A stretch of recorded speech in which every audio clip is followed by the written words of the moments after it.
Welcome to the Dangerous Man Podcast, where we talk about how to become a better man, take responsibility for our mission, create value for others, and the many failures and lessons we've learned along the way. Stay dangerous.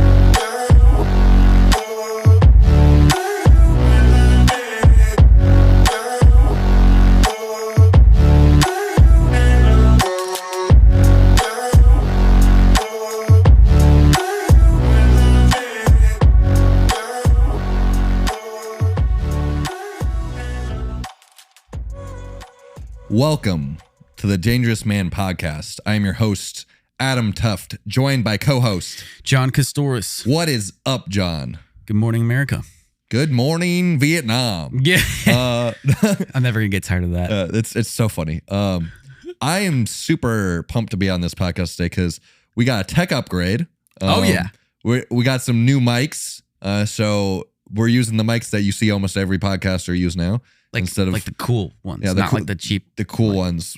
Basically, every cool podcaster uses. And these are so much. They're like lower form factor. I can see John a lot easier instead of having to look around this giant microphone thing that we had before. Yeah. I am just excited to be here. This is great. Dude, it's an experience, man. Yeah. I gotta say, we're gonna talk about some like super awesome things today. I had this just crazy breakthrough. Yesterday. Had an awesome limiting belief just get smashed, which is basically like things you believe about yourself that hold you back from stepping into your life's calling, your life's mission, your giftings, your dreams, the things you want to do. Limiting beliefs are a bunch of bullshit lies that easily get swayed into your mind through bad life experiences or whatever. They essentially keep you in a mind prison. Dude, yeah. And I had a moment where one of those was broken. I realized it was broken, and I want to share that today. And if you're new to the podcast, this is the Dangerous Man Podcast. We talk about all kinds of masculine things. This is the journey, the roadmap to become a dangerous man, to not only upgrade your whole life and to gain all the skills you need from communication, wealth building, relationships, and fitness. We do all of that, but this is also really building a movement, a tribe of men who want to become dangerous and bond together to make a stand against the bullshit that we face in society, and be able to. We believe that by changing the men, changing the leaders of the households, that we're going to see America and culture shift away from bullshit. I feel this way and this, and gay this and whatever the fuck, So, anyways, if you're listening here and you're new, that's the fucking shit we go into. We're super happy to have you. We're super happy to take the next steps in this podcast with these mics and video to come. Real soon, video to come. We're really excited. Yeah. So, we're going to be launching some YouTube stuff here soon. And I'm really excited for the whole thing of where this is going to go, where this movement's going to go, where this podcast is going to go. Oh, yeah. We talk about mindset a lot on this podcast because the most important thing, I think, for your personal growth is what's in between your ears, of what's your mind, what's going on in your mind. And John is actually going to talk a little bit more about that because let's go. Because of the epiphany that you had just a couple of days ago. Was it yesterday? Dude, it was only yesterday. Literally yesterday. Anyway, John. Yeah. Well, so yeah, I'm John. And so I was at the grocery store, okay? I was at Aldi because I shop at Aldi because I really love it. My mom. Efficient shopping. They have one of everything and they have their own brand, and usually it's a bit cheaper. And so for what it's worth, pretty great place to shop. Good quality. Great quality. They're leveling up every day. Anyway, Aldi owe us money. And long story short, I'm on the carnivore diet, which is basically an elimination diet. And for 90 days, I am just eating meat. And after 90 days, the idea is you can introduce one food at a time. And your body will immediately, because it's a low inflammation diet, meaning it's kind of like, none of the things you do really bother you, and you don't really, get digestive issues or pains. It's just kind of like super clean eating and the ultimate minimalistic kind of diet. Okay. So anyways, but you can introduce one food at a time, and then you'll see if it agrees with you or not, because your body's so hasn't had any crap in it, so it'll react if it's bad for you or not. So that's what I'm doing, carnivore. Anyways, so I'm at Aldi shopping, right? And every couple weeks, maybe week and a half, I'll go buy a bunch of meat and steaks and ground beef and ground lamb, all the goods. And I'm loading this all up, and I'm getting to the checkout. And when I'm like shopping, the guy's like, "Oh, you doing a barbecue too?" And I'm like, "Well, yeah, I'm a carnivore, so I'm always barbecuing." I'm going to Peter's house after this, and we're grilling and smoker, and hell yeah. When you're a carnivore, you barbecue every day. Yeah, man. I'm going to drive down to Kansas City next weekend and learn their recipes, because I do that shit every day, man. So don't say, I can never eat meat. Well, do you like steak? Yeah. Mm-hmm. Do you love ribs? Yeah. Do you love brisket? Welcome to my life every day, man. It's the best motherfucking thing ever. Every day. If you're a man. We ain't on that vegan shit. Yeah. You know? Like, that's the thing is like, I'd always get like turned off from vegan because it's like, I don't want to eat vegetables. They don't taste good. Right. But like, I'm going to be doing this carnivore thing after I'm doing my current bulk. But anyway, John, you're at the grocery store. Yeah. So I'm at the grocery store, and here's my epiphany. I'm checking out, and, you know, for the longest time, this is kind of the part of the backstory too that I want to say, is I was working as a manager and a supervisor with a valet company at a hotel, parking cars. Really awesome. Great people. And I would get a bunch of cash from tips, right? And so I had all this cash, and I kind of been stockpiling at home. It was great because I would get gas with it, and I would get groceries with it. And so my bills would get paid. Stick with me, guys, here. My bills would get paid out of my checking account, and then all of those other things would come out of my cash. So I really was able to, you know, not see my bank account go down as much. And so there was this kind of like, I'm getting to the end of my cash reserves there, right? And I've switched over to a new job, and I'm at the checkout. And this is the first time I've gone shopping where I haven't just brought like $150 in cash to hand the clerk and then walk out with a bunch of steaks. And so I kind of start getting nervous, because I'm like, wait a minute, like, this is going to hit my bank account. And like, am I going to be able to buy the things I need or want? Or like, what does this mean about my other bills? Like, all of a sudden I'm going to see several $100s every month coming out of my bank. Like, how am I going to do it? And like, all of these questions started lining up and kind of coming against me, like with their own battle axe, and starting to make me afraid. And so I had this epiphany, Adam, where I was like, wait a minute. If I am living my life different, if I'm built different, if I'm truly a dangerous man, then I'm living my life giving value and serving other people, like you hear in our intro, right? And value is an exchange. Like, buying something with money is a value exchange, which it's kind of like, you know, hey, here's an ice cream cone. You go, great, that's worth $5. Here's $5. And you get the ice cream cone, and you're like, man, that was so worth trading that $5 for this ice cream cone. And that's buying something. That's a transaction. It's just a value exchange, money for item. And so, you know, if I'm providing value to others, there's no reason that logically I'm not going to have people that they want to give me money. They want a value exchange for what I have. That's just how the market works. And so I'm sitting there in the checkout realizing that truth, and it hits me deep, and I go, wait a minute. I'm living in fear right now. And I'm afraid because of my bank account going to change. And kind of cutting to the chase here, I basically said, no, money doesn't own me. Money will leave my bank account today. And my next paycheck, guess what? Money's going to come back into my bank account, because that's how it works when you have a job. And so I said, I shouldn't worry if I have enough, because literally money's going to come to me. And I believe that if we're living our lives to change other people and to provide value, that they'd gladly want to give me money. And if it's just a value exchange, then like, if I believe that I'm unvaluable, if I have that low of self-esteem, then of course I would believe I'm not going to get money. But because I've been leveling up every day, a little bit every day, and if you track with this podcast, you're going to hear our story and our journey, that I've gotten to a place where, into a job, that a new opportunity in my life, where I am getting more money. And I've had more opportunities opening every day for more money, because I'm going out to live and help people and serve people. And so I realized that these are core beliefs of mine. And this is like my vision and my dreams, and I'm moving towards them. And so I said, no, money does not own me. And I said, you know what? I'm going to spend $200 on a bunch of beef right now, and I don't give a fuck. And I'm going to throw in a couple items for Peter, some bacon, and some apple cider vinegar, whatever. And I'm not even going to ask him to pay me back because I don't give a fuck. Because money comes to me because I'm a dangerous man, because I'm going and focusing on helping people. And every opportunity after opportunity, open door after open door comes out of my belief and my faith in living to love and serve other people and help them have a better future for them and their family.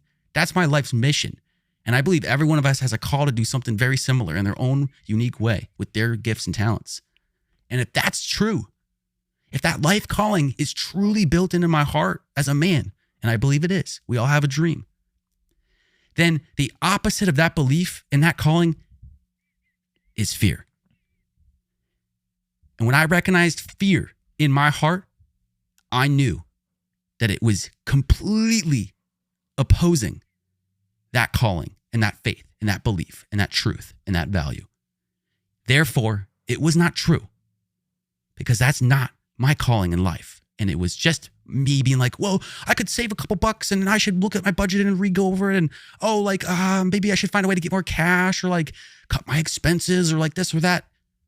No, just focus on going and serving people and providing more value, because that's where money comes from.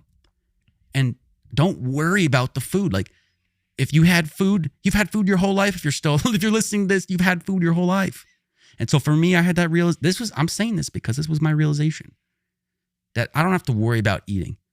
I don't have to worry about a roof over my head, because it's always been provided for me, because I've always just taken the next step that I needed in my life. And it's continued to drive me closer to what my calling is. So yeah, that was my big realization, man. So hell yeah, I swiped that card, bro, and bought that meat, and I walked out of there, and I didn't give a fuck. And I felt more free than I ever had in my life. And I dropped that in a voicemail with my buddies, and I said, a limiting belief broke. Money doesn't hold me back. And I don't care. Like, yes, my cash reserve is gone, but I just really got a new opportunity to make more money, even within my current job. And so for me, it's like, I have to trust that there's an open door coming. I have to believe that there's something for me. And in the process, I just had to let go of the fear that would hold me back from stepping into that, and distract me from really the good things that I'm supposed to do. So that was just a huge realization for me, Adam. Hell yeah. Hell yeah, dude. I was just nodding my head the entire time you were saying that. 'Cause we don't have the video yet, but it's coming, guys. It's coming. When? But when we have the video up, you guys are gonna kind of see our body language and stuff. It'll add a little extra dynamic to this podcast, and I'm excited for that. But I was nodding in my head the entire time John was saying that, because I'm like, hell yeah, like this is awesome. One of the buddies that he sent that to was me. Oh yeah. And like, kind of the whole thing that you're doing was like, wait a minute. If money is just an exchange of value, I have very high reason to believe that I can provide value for people. I can provide value for people, therefore I can always get more money. So why am I worried about money? Yeah. Because, like, I think you said, like, hey, last paycheck, money entered my account. I spent it on stuff, and the money went away because I spent it on stuff. But then the next paycheck, I got more money in my account. Mm-hmm. What happened in between paychecks? Well, you went to a job, and the thing is, if you didn't, like, the reason why you're hired for that job is because you actually provide value for that company you work for. Right. So you're providing value, and then you have some money show up in your account because you provided value. So if I can provide massive amounts of value, which me and John and I are believing more and more every day. And that's what it is. Can I be a dangerous man? Is to build these beliefs of, I can provide value. And it's not just like, hoorah, I provide value. Yeah. It's like, no, I can provide value because I know these things, because I've done this. Oh, I've been able to, do certain tasks every day for an extended period of time and get a result. I've put in almost 300 hours into the gym. So I went from being skinny to kind of big. You know, like I know I can get a result. I know I can do these. I can put value into something and make something happen. And I can provide value for people in that. And because of that, I can always expect there for me to be money. Yes. So why am I concerned about spending money? Now, obviously, like, don't go and buy a Ferrari that you don't actually provide enough value to be able to afford, right? Right. Don't go and lease that out of your job's salary. Yeah. You know, for an unreasonable amount of money. Like out of your paycheck. Keep your expenses kind of like at the point where you do value. Like, it's not about how much money you have, it's how much value you provide. That's what I'm kind of getting out of what you're saying, John, where it's like, wait a minute. I can provide value. Therefore, even if I don't have a job right now, I can expect that I'll have money in the future because I can provide value. And I think that's great. I think that's a really, really core thing for us as men to understand is like one reason a lot of guys really get a lot out of their work, right? A lot of life out of contributing in their work.